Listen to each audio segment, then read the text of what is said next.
क्या कभी आपने सोचा है, एक 21 साल की लड़की अपने कन्वोकेशन डे के दिन मंच पे चढ़कर, अपने स्टेज पर चढ़कर अंग्रेजी गवर्नर को गोली मार दे? ये कोई फिल्म का सीन नहीं है, ये रियलिटी है। किया था एक क्रांतिकारी महिला ने ऐसा, जिसका नाम शायद इतिहासों में कहीं गायब हो गया। तो आज आपकी पंडिताइन जी आपको उस महिला क्रांतिकारी के बारे में बताएंगी, और आशा करूंगी कि आप इस वीडियो को लाइक ज़रूर करेंगे। चलिए शुरू करते हैं उस बीना दास के बारे में जानने के लिए इस सफ़र को। ये कहानी है 1911 की, जब बीना दास छोटी थी। उनकी माँ भी एक क्रांतिकारी थी। वो भी देश के भलाई के लिए काम करती थी, अंग्रेज़ों के विरुद्ध लड़ती थी, और उन्होंने बचपन से ही बीना को भारत इतिहास के बारे में, भारतीय वो क्रांतिकारी के बारे में, भारत गुलाम है इसकी व्यथा के बारे में बताया था। पर बीना ने वो कहानियाँ सिर्फ सुनी नहीं, उनको अपनी ज़िंदगी में उतारा और लड़ गई ब्रिटिश सरकार से। इस चीज़ का उन्हें क्या खामियाजा भुगतना पड़ा, आप समझ सकते हैं। तो अब आगे के पार्ट में आपको ये पता चला कि अगर बीना दास ने किया क्या था। 1932 का वो साल, जब बीना ने कॉलेज कंप्लीट करने वाली थी। 21 साल की थी बीना। उस वक्त गवर्नर जनरल स्टैनली उनके यहाँ फंक्शन में बुलाए गए थे। सब लोग बहुत तैयारियां कर रहे थे, सब लोगों ने अपनी अपनी स्पीच तैयार कर रखी थी गवर्नर को इम्प्रेस करने के लिए। पर बीना के दिमाग में कुछ अलग चल रहा था। उन्होंने कुछ क्रांतिकारियों से मिलकर एक छोटी सी पिस्टल का अरेंजमेंट किया, और बीना को गुस्सा बचपन से ही आता था। अब ये गुस्सा फूटने वाला था, क्योंकि उससे पहले कई बार ऐसी घटनाएं हो चुकी थी जो बीना को विचलित करने के लिए काफ़ी थी। बंगाल विभाजन और बाघा जतिन की मृत्यु, बहुत बहुत बहुत सारी चीज़ें ऐसी थी। सुभाष चंद्र बोस के साथ हुए अन्याय, ये सब बीना को समझ में आ रहे थे। और गांधी जी का असहयोग आंदोलन, यानी कि क्रांतिकारियों का कोई सहयोग नहीं करना।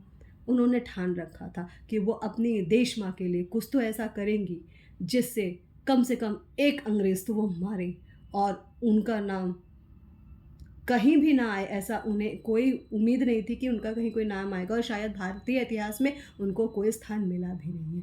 पर जब वो हॉल पूरे लोगों से भरा हुआ था, छोटी सी बीना ने अपने छोटे से पर्स में पिस्टल छुपा रखी थी।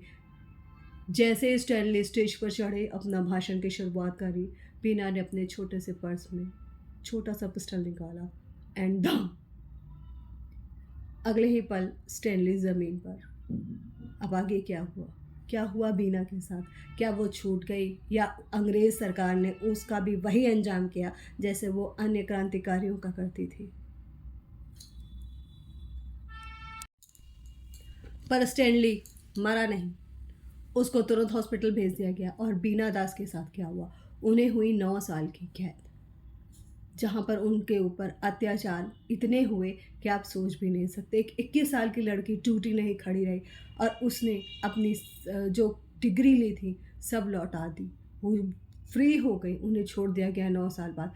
उसके बाद उस लेडी ने अपनी पूरी ज़िंदगी भारत माता को समर्पित कर दी, समाज सेवा करी, लोगों में जागरूकता लाई, ब्रिटिश सरकार के अगेंस्ट चीज़ काम किए, और इवन उन्होंने जो अंग्रेज़ी मानसिकता थी उसके खिलाफ भी प्रश्न उठाए, उसको भी हाशिए पर रखा। पर इतना सब करने से क्या हुआ? बीना दास का नाम इतिहास की किताबों में, मैंने जैसे बोला, कम ही मिलता है।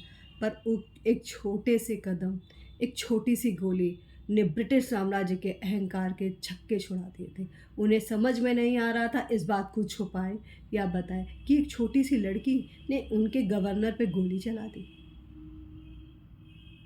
क्या हो सकता था? उसके दिमाग में क्या चल रहा होगा? क्या सोच रही होगी वो लड़की?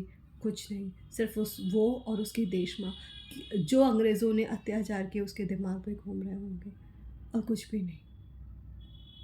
और उसने ब्रिटिश सरकार के अहंकार को जो झटका दिया था, उसका सबक तो उसे मिलना ही था। और ये भी तय हो गया कि ब्रिटिश सरकार को हिलाने के लिए एक छोटी सी आवाज़ ही काफ़ी है।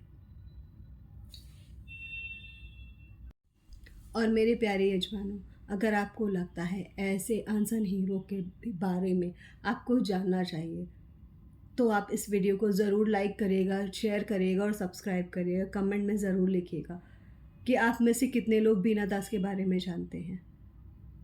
इससे मुझे ये भी पता चलेगा कि आप अपनी देश माँ से कितना प्यार करते, कितने जागरूक हैं आप अपने इतिहास के बारे में, या अभी भी आप में कहीं वो ब्रिटिश जिंदा है, साहिब कहीं आप तो नहीं हैं।